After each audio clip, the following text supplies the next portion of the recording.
Greetings and welcome to the final Warhammer Underworlds Direchasm Warband review, this time of Elathain's Soulraid. As always, well, this is out early because Games Workshop dropped the article early, but once I get my review copy, thanks to Games Workshop for giving this to review for free. Otherwise, I always aim to be constructively honest and critical. And yeah, please remember to like and subscribe and let me know what you thought of the review and the Warband. So, without further ado, let's get on with the review. For the narrative, the Idoneth Deepkin are a cursed race of elves, forced to harvest the souls of other living creatures in order to survive. Drawn to the Beastgrave, Elathain Soulraid now stalk the depths of the Direchasm for an endless bounty of souls they can harvest for the rest of their race. Getting out alive with their bounty, however, is another question entirely. For the miniatures, Elathain's Soulraid are a 5-fighter warband, the first of its kind for Warhammer Underworlds Direchasm. Elathain's Soulraid consists of Elathain Ill-Fated, Furion, Tamael, Doomclaw, and Spinefin. Each miniature represents the many different people that make up the Idoneth Deepkin. You have their very underwater-looking armor, along with many sea-based items such as shells, fauna, and wrecks. My favourite fighter is Doomclaw. It was the only choice. He's literally a massive crab. He has a really big left claw too. And, well, he's a crab. The miniatures come in a baby blue coloured plastic, which is similar to Hrothgorn's Mantrappers. It's still a nice colour, although I have liked something, a little paler. For the fighters and rules, Elathain's Soulraid are a 5-fighter warband that don't play or deploy like one, which I'll get to later. They actually operate more like an elite warband, but all have fairly low wound characteristics compared to how tough elite warbands usually are. All the elven fighters share a movement characteristic of 4, which increases to 5 upon inspiring, 1 defense and 3 wounds. Doomclaw and Spinefin are unique cases which will be covered individually in their own fighter card sections. The warband shares a few abilities. Firstly, they all inspire during the second round of the game. Then, with Ebb Tide, each fighter becomes uninspired at the start of round 3. This is good and bad. Guaranteed inspiration which disappears during the final round. It will be a very tough and match dependent, but you will win and lose games based off of this. Flood Tide is an ability which is active while fighters are not inspired. This allows a fighter with this ability to make a move or charge action if they have 1 or fewer move tokens. This means you have more mobility while uninspired and cannot be easily pinned by cards that apply move tokens. It is not amazing, but it is nice. The Idoneth fighters, e.g. the non-animal fighters, have the Idoneth keyword. This ties to faction cards, but it's another thing to note. Elathain Ill-Fated is the leader of the warband. He is also a hunter. He is armed with his Talon Sickle, which is range 1, 3 smash and 2 damage with Soul Harvest. He also has a Soul Net, which is range 3, 2 fury and 1 damage, while also having Soul Harvest 2. Soul Harvest is a reaction which triggers after an attack action that takes an enemy fighter out of action. If Tamael is out of action, you can then place him on the battlefield on any starting hex in your territory. This is some nice aggro resurrection, but not something to rely on against elite warbands. Elathain is also 1 block with 4 wounds. Elathain Inspired has his Talon Sickle changed to 3 smash, while also gaining the cleave and ensnare keywords. His Soul Net increases to 3 fury while gaining ensnare 2. That's pretty much it. He becomes a more reliable combat attacker for action phase too. That 2 damage base still hurts a lot though. Furion is a hunter. She is armed with her Hellsaber, which is range 1, 3 fury and 2 damage. She also has 2 dodge. Furion Inspired has her Hellsaber changed to 3 smash and her defense characteristic changes to 2 block. While Inspired, Furion is more survivable and accurate. If she'll live to get to her action phase 2 inspired side is another matter entirely. Tamael is also a hunter. He is armed with a Riptide Harpoon, which has 2 profiles. The melee profile is range 2, 2 smash, and 2 damage with Riptide. The thrown profile is range 3, 3 fury, and 1 damage with Riptide as well as impact.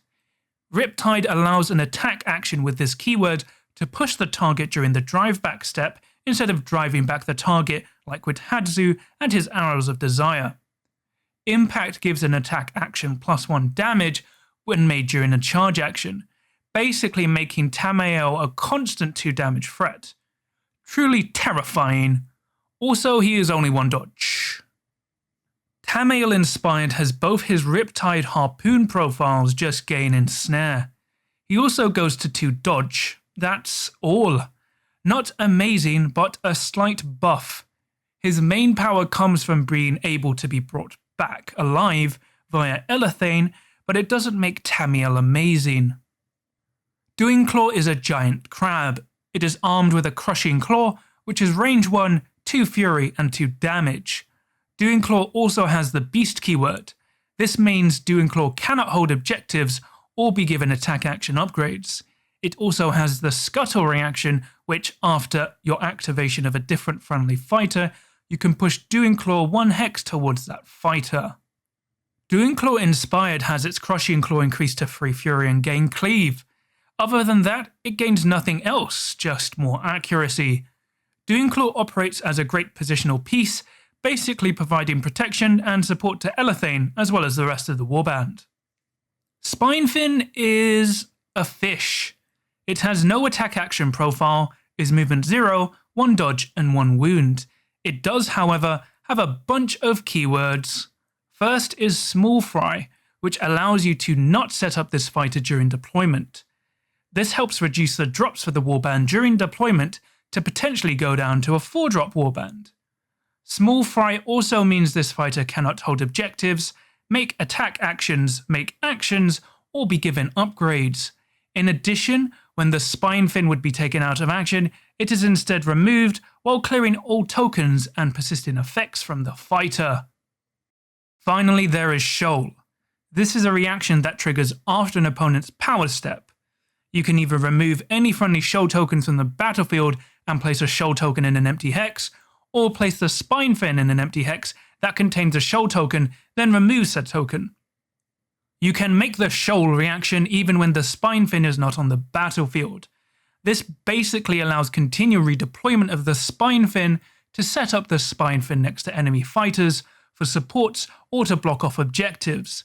Your opponent still has time to react to this, but it can be used to apply a lot of pressure to the opponent while not sacrificing any glory to the opponent either, because the fighter is removed instead of being taken out of action.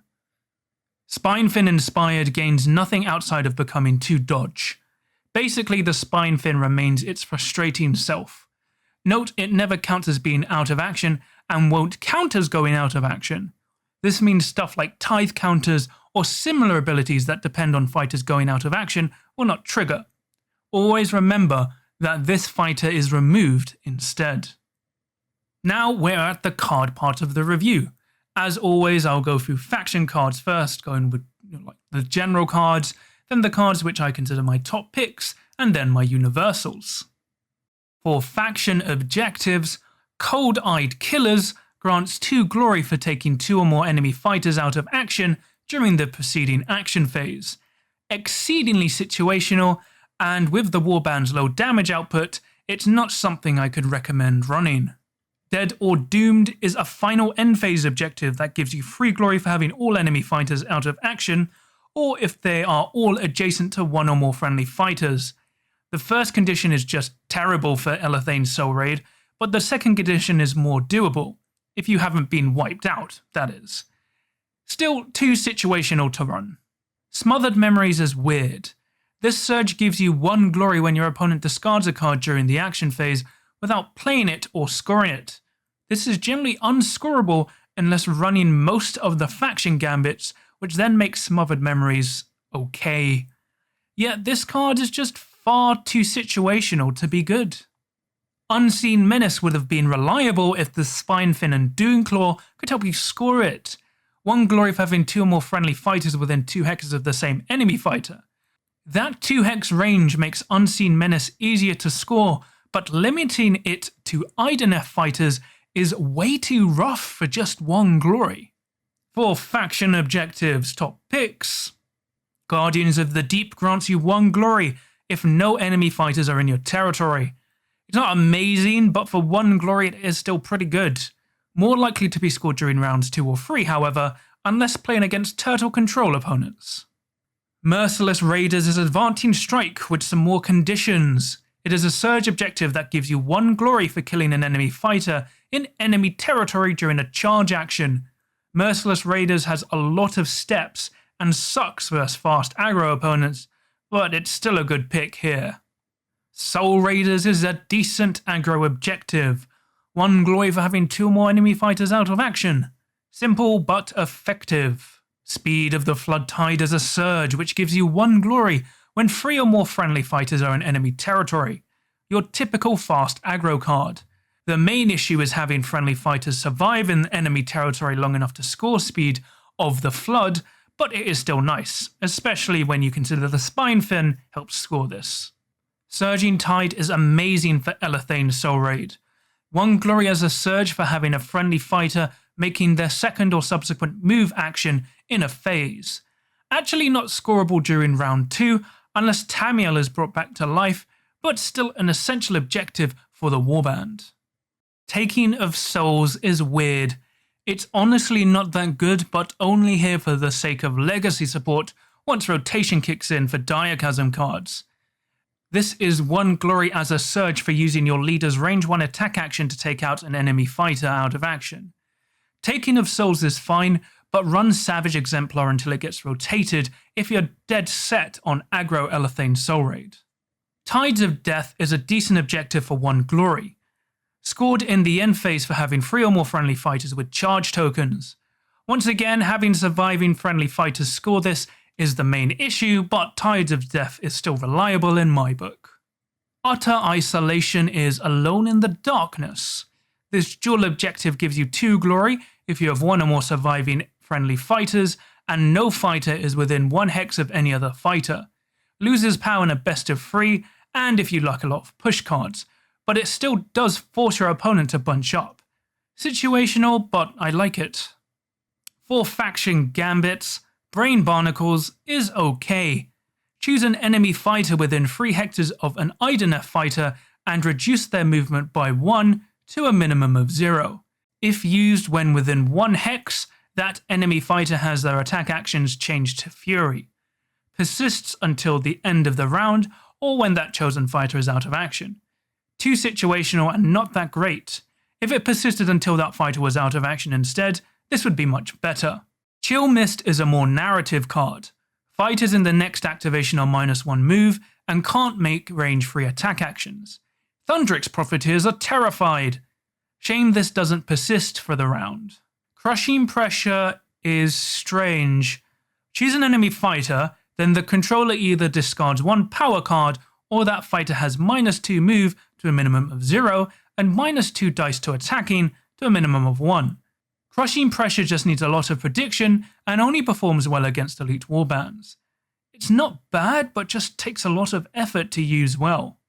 For faction Gambits, top picks.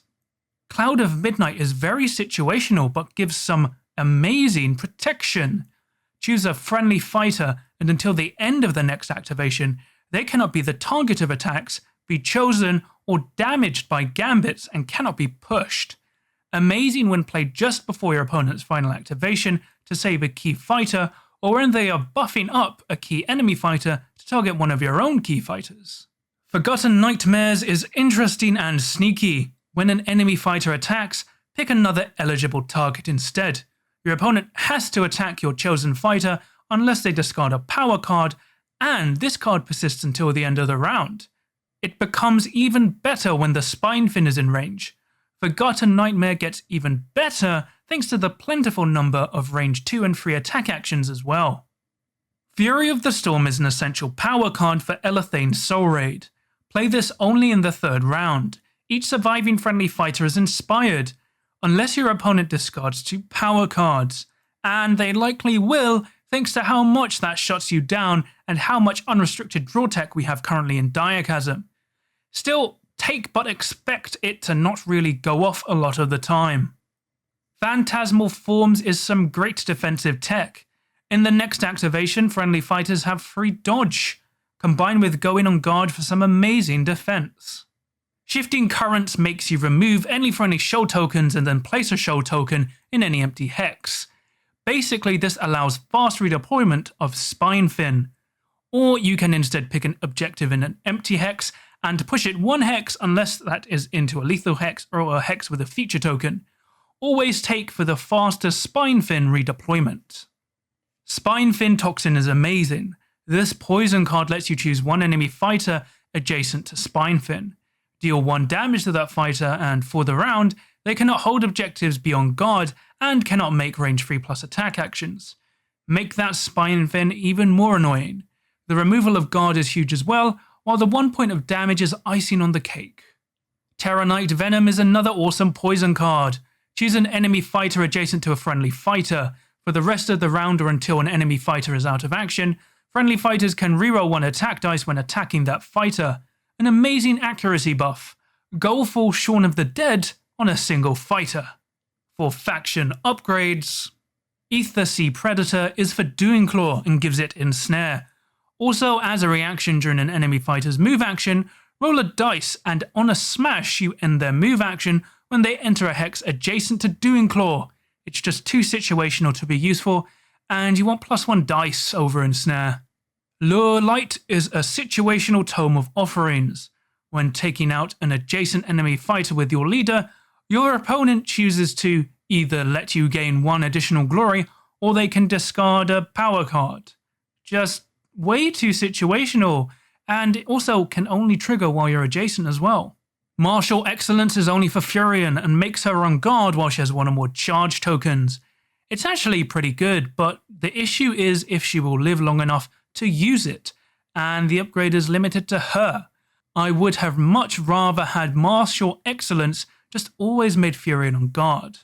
Soul Bond is situational, but I kinda like it. Can only be equipped to Tamiel, and when he attacks while Elathain is within 3 hexes, that fighter is considered to be supporting for Tamiel. If you really like Tamiel, then run this, but I prefer general upgrades that give +1 dice instead. Voltane Eel is only for Elathain. It is range 3, 3 fury, and 1 damage. You can react if this attack had a critical hit to give the target a move token. I would much rather that this effect triggered if the attack was successful instead. As it is, just don't run Voltane Eel. For faction upgrades, top picks. Armor of Scythai gives -1 dice to adjacent fighters that target this fighter to a minimum of 1. It can only be equipped to Idoneth fighters, but it is still an awesome take. Pretty much essential due to how fragile all your fighters are. Born from Agony is a better Great Fortitude. +1 wounds and ignore lethal hexes, only for Idoneth fighters, but still always take. Hunter of Souls is an interesting Great Strength. +1 damage to attack actions against the fighter with 1 or more wound counters. Once again only for Idoneth fighters, but this has no range restriction. Flexible, but just remember that wounded requirement. Sanguine Pearl can only be equipped to Idoneth fighters and reduces damage dealt from adjacent enemy fighters by 1. It's situational, but I'll take anything in a warband like this with such low wound characteristics.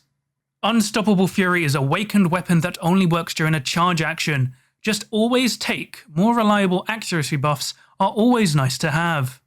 Now we come to the universal card part of this review for all the universal cards that come within Elathain's Soulraid expansion. For universal objectives, Inedible Prize is odd. This hybrid gives you 1 glory if 1 or more enemy fighters with hunger counters is holding an objective, or if an enemy fighter with 2 more upgrades is out of action. Just way too situational to use and only for 1 glory, unless you're always playing against the Crimson Court. Nearing Hunt's End is another hybrid that gives you a single glory point for either having 2 or more friendly hunters and at least 1 enemy quarry in the same territory, or an enemy fighter has 3 or more wound tokens. I could possibly understand if this objective if it was too glory, but as it is, nearing Hunt's end suffers from being far too situational to use. Primal Escalation doesn't live up to its Shadespire predecessor. This dual objective gives you 1 glory for having a fighter with 3 or more upgrades, and while you have the primacy token. Probably broken if it was 2 glory, but for 1, it's just too much effort.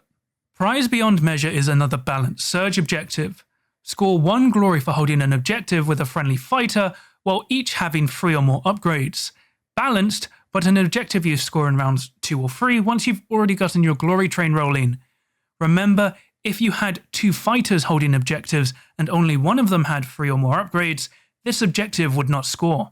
Silver Lining is hilarious. I love it, but it's not really that good. Only really in decks that have lots of card draw. Score 1 glory as a surge for having 4 or more upgrades in your hand. You must show all your hand when you score this objective, making it a little fairer.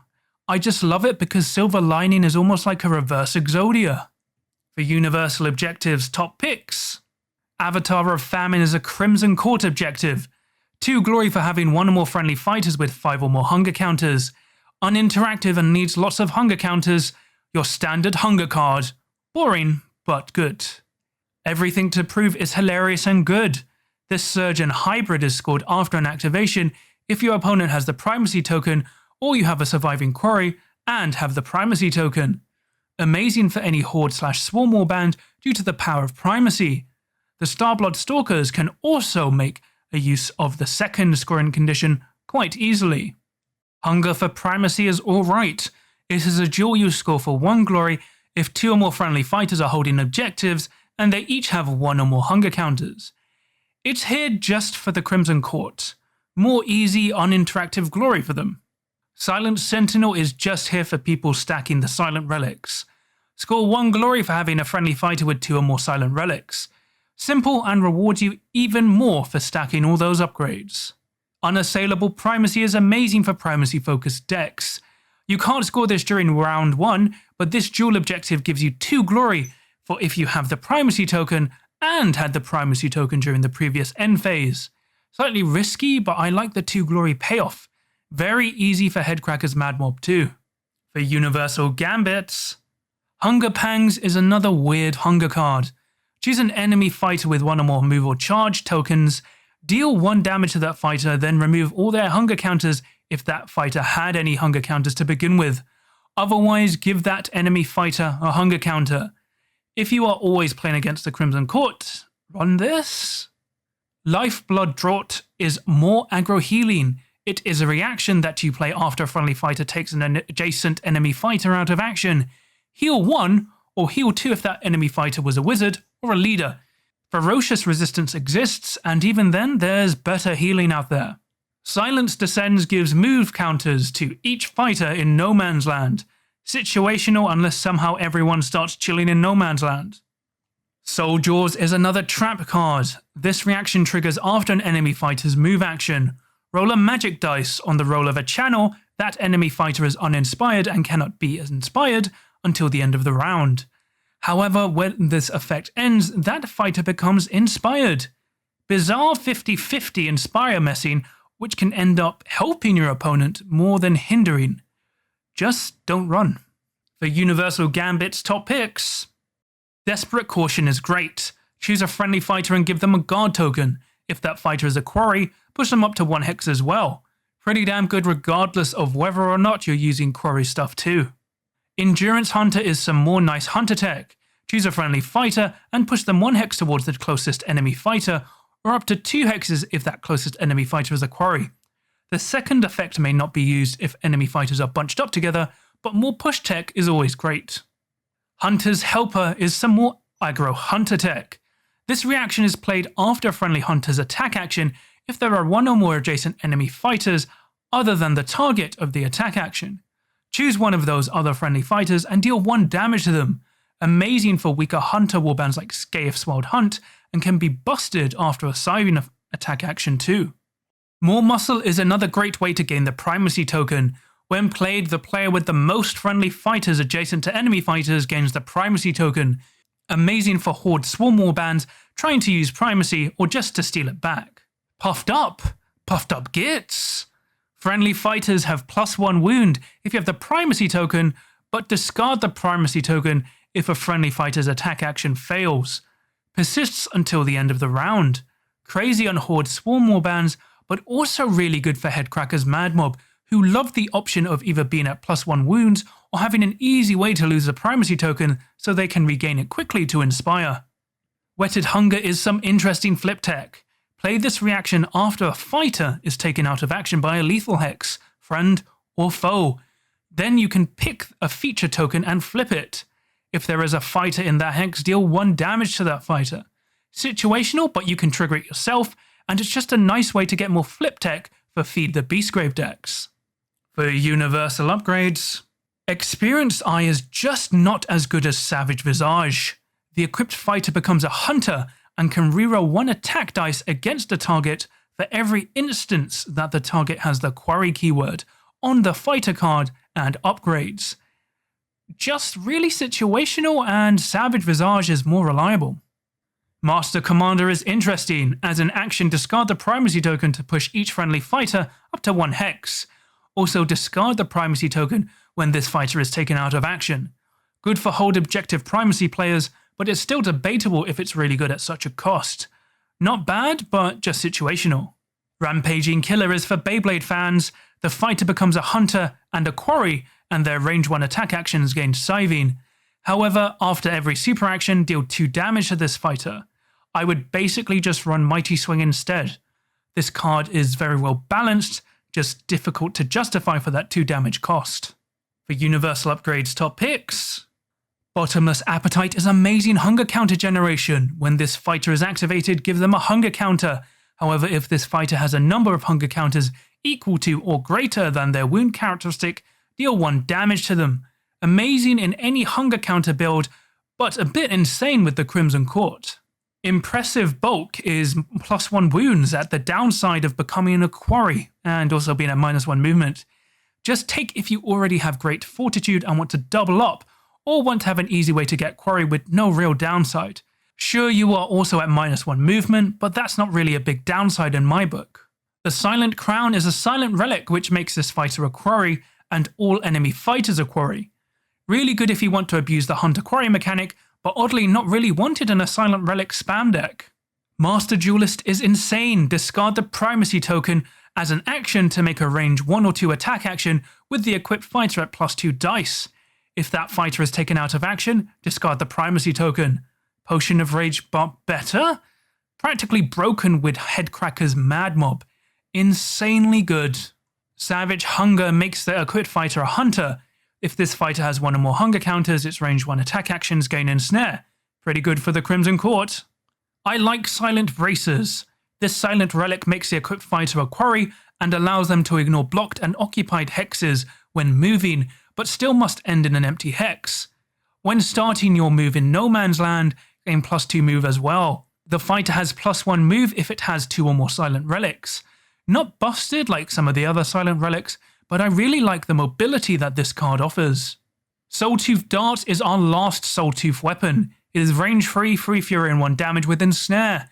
The equipped fighter is a hunter, and you get the standard reroll of 1 attack dice against fighters with move or charge tokens.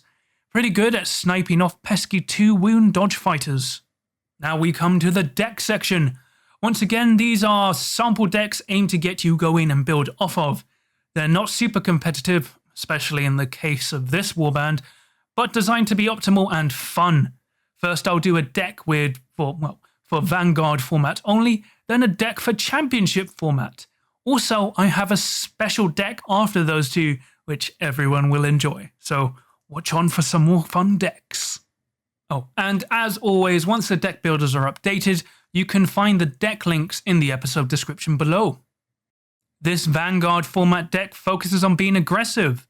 There is some control in there, but not enough to consider this a flex deck. Oddly, it is kind of an anti-primacy deck in regards to having objectives that score when your opponent has the primacy token, with underdog and everything to prove.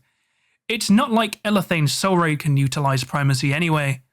Utter Isolation is a little more difficult to score, but it is 2 glory. Savage Exemplar is just a better version of Taking Souls. Moment of Glory is odd, but you score it during round 2, making it technically an easy score surge objective. Remember, the Spine Fin helps for all your objectives requiring friendly fighters in enemy territory. Gambits build off the solid faction selection to give you more defense and sneaky tools to get kills. Spinefin Toxin is essential, and Terranite Venom as well. I really like Beast Trail because your IDNF fighters can use it as a free redeploy while uninspired. Hidden Sting is only here because you need more extra damage, and I really like rolling crits. You could switch it for Ferocious Blow, but Hidden Sting is surprise damage which your opponent can't see coming. Hypnotic Buzz is to help with utter isolation. Upgrades pack of mostly faction cards to help with damage negation, durability, and damage. Impressive Bulk gives you even more wounds, and Augmented Limbs basically affects all your friendly fighters with so many range 1 attack actions. Scavenged Armor is once again for more durability, and Savage Strength is just for Elathain. Spike Glass is there because you need another reason to make attacking your fighters annoying for the opponent. The Championship format deck is also another aggro deck. This Championship format deck builds off of the Vanguard format deck. Mostly just a refinement with cards like Show of Force and Nightmare in the Shadows. Great Strength and Glory Seeker are better damage modification cards without any real downsides. Not going to lie, the deck still struggles, but it was the best I could come up with. Like, really, it's just a pain. Now, we come to the best deck of all. Avatar of the Giant Crab format. This playstyle is crab because crab. This is my crown jewel. This championship format deck is all about the crab. You have objectives which the warband in general scores, but everything else is geared for Doonclaw, especially the upgrades. You must keep Doonclaw alive so it can become Avatar Doonclaw, the greatest of all crabs. 4 claws, 4 mandibles, and with a tail.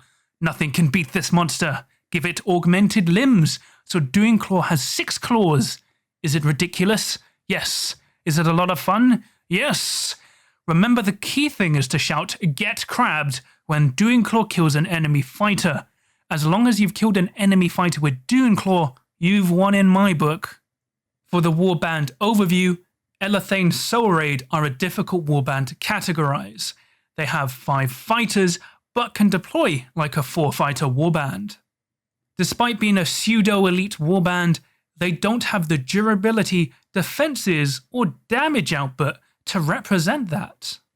They're sadly a warband let down by having a giant crab and a fish, with all their fighters mostly being 3 wounds and range 1.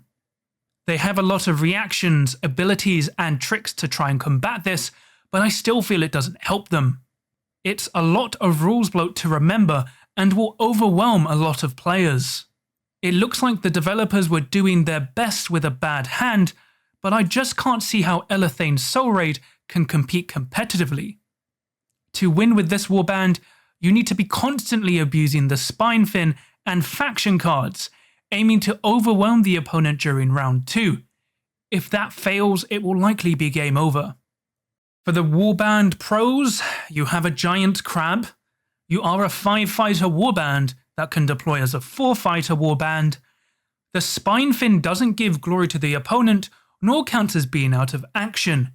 They have interesting faction cards, a reliable Inspire condition, Tameo can be brought back to life. This expansion really does have nice card art, probably the best in Warhammer Underworlds, and is 10 out of 10 for meme potential. Get crabbed. For the warband cons, they have low durability and defenses, lots of reactions and abilities, really easy to lose track of everything and get overwhelmed, especially for new players. Lots of bookkeeping with show counters, poor damage output with mostly range 1 attack actions, the discard effect is weak and underutilized, Elathain must be kept alive for the warband to function, and the fact that this warband can potentially be wiped out by an inspired Scritch. And I know it's Scritch, but it's still not good. In summary, Elathain Soulraid are a strange mix of aggro and control that rewards the player for exceptional positioning and ability stacking to overwhelm the opponent during round 2. Every game may be a struggle, and you may not win a lot. The Warband really struggles in the current Direchasm Championship format, but performs decently in Vanguard format. You'll need to practice a lot with the spine fin and shoal counters so you can maximize their usage, as well as remembering when to trigger them each time. You also need to ensure that Elathain is protected, as if he gets killed early, it is pretty much game over for you. As for shoal counters, you need to remember they kind of like let your opponent react to them, so they have an activation to respond. They can shut your shoal token by moving onto it or pushing onto it, but then you can still push and make more shoal tokens. So you can almost trap your opponent in this fish meta mind game, but you need to be able to maximize off it. Like the best thing is like trying to place the shoal counters in ways that will hinder your opponent, such as on objectives, so they have to move to stuff.